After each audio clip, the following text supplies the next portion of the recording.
ગુજરાતનું બજેટ જે એક યુનિવર્સિટીમાંથી 4 યુનિવર્સિટી કરવામાં આવી ત્યારે 9 ગણું વધ્યું હતું અને આજે એ બજેટ અનેક ગણું વધારીને સમગ્ર દેશમાં કૃષિ ક્ષેત્રે જ્યાં સુધી પ્રાધાન્ય આપવામાં ન આવે, જ્યાં સુધી બજેટની વ્યવસ્થા કરવામાં ન આવે ત્યાં સુધી કૃષિ ક્ષેત્રની પ્રગતિ શક્ય નથી. અને એટલા માટે ગુજરાતને અનુસરવા માટે, ગુજરાતના ખેડૂતોને માર્ગદર્શન અને મદદ જે રીતે મળી રહી છે એ જોવા માટે આજે કેન્દ્ર સરકાર તરફથી પણ આયોજન થાય છે અને ગુજરાતને અપનાવવા માટે પરિપત્ર દ્વારા પણ સમગ્ર દેશના રાજ્યોને માર્ગદર્શન આપવામાં આવે છે. સોઇલ હેલ્થ કાર્ડ આપણે સૌ જાણીએ કે સોઇલ હેલ્થ કાર્ડના કારણે ખેડૂતોને જે માર્ગદર્શન આપવામાં આવ્યું છે, પોતાના આ સોઇલ હેલ્થના કારણે ગુજરાતમાં કૃષિ ઉત્પાદન ખર્ચ જે થતો હતો એ ખર્ચમાં ઘટાડો કરવા માટેનું માર્ગદર્શન અને મદદ રાજ્ય સરકારે પૂરા પાડ્યા છે. ગૌરવની વાત એ છે સમગ્ર રાજ્યમાં આ કૃષિ મહોત્સવમાં અપાતા સોઇલ હેલ્થ કાર્ડની કોઈ કિંમત રાજ્ય સરકાર લેતું નથી. ખેડૂતોને વિના મૂલ્યે આ સોઇલ હેલ્થ કાર્ડ પૂરા પાડીને જે રીતે મદદ કરવામાં આવી રહી છે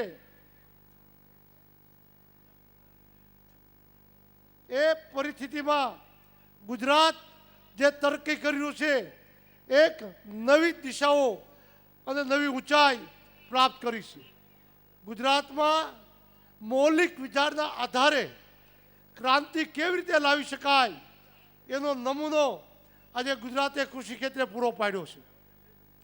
બાગાયત ક્ષેત્ર, મત્સ્ય ઉદ્યોગ, પશુપાલન તમામ ક્ષેત્રોને આવરી લઈને, ગ્રામ્ય વિસ્તારના વિકાસને ધ્યાનમાં લઈને માનનીય મુખ્યમંત્રીશ્રીએ સ્વયં દ્રષ્ટિકોણ એક નવી દિશાનો અપનાવીને જે કામનો આરંભ કર્યો છે એ આરંભનું પરિણામ આપણે આજે જોઈ શકીએ છીએ. મિત્રો, અનુભવે અનેક સૂચનો આવ્યા કે આ કૃષિ વિકાસમાં જે ખેડૂતોને માર્ગદર્શન આપવા માટે વૈજ્ઞાનિકો આવે છે, આ વૈજ્ઞાનિકોના માર્ગદર્શનથી ખેડૂતોને ખૂબ મોટી રાહત મળે છે, ફાયદા થાય છે, પરંતુ સમય ખૂટે છે.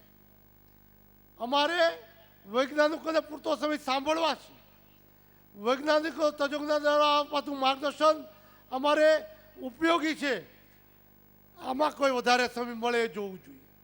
મિત્રો, સમયાંતરે આમાં ફેરફારો થતા ગયા.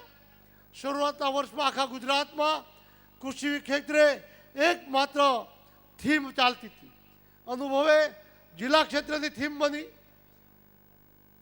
એમાંથી આગળ વધીને તાલુકા કક્ષાએ આવ્યા અને આજે તાલુકા કક્ષાએ આ થીમને લઈને કૃષિ મહોત્સવ ઉજવાઈ રહ્યો છે.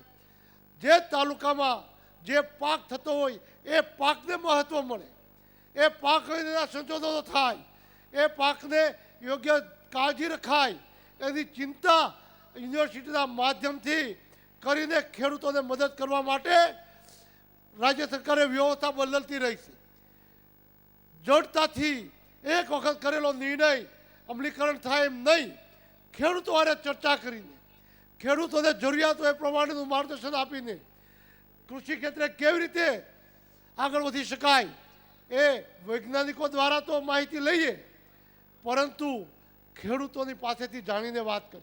અને એના કારણે આ વર્ષે આ કૃષિ મહોત્સવનું મોડલ બદલવામાં આવ્યું છે. શરૂઆતના વર્ષોમાં જે આખા રાજ્યનો કૃષિ મહોત્સવ રથ એક ફરતો એના બદલે તાલુકા દીઠ તાલુકા થીમને લઈને કૃષિ મહોત્સવ ઉજવવાનું શરૂ કર્યું.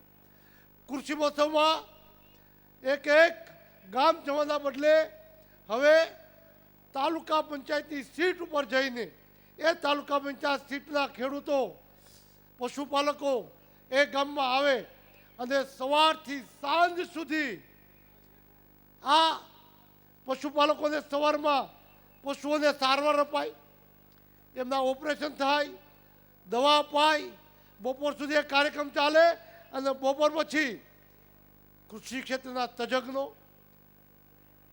કૃષિ ક્ષેત્રના ઋષિઓ, કૃષિ ઋષિ એવા આપણા મુખ્યમંત્રી માન્ય નરેન્દ્રભાઈ મોદી આપણી વચ્ચે આવ્યા છે ત્યારે કૃષિના ઋષિ સાચ રૂપમાં નરેન્દ્રભાઈ આવ્યા ત્યારે આપણે સૌ એને આવકારીને વિરમી જય જય કરી ગુજરાત વંદે માતરમ.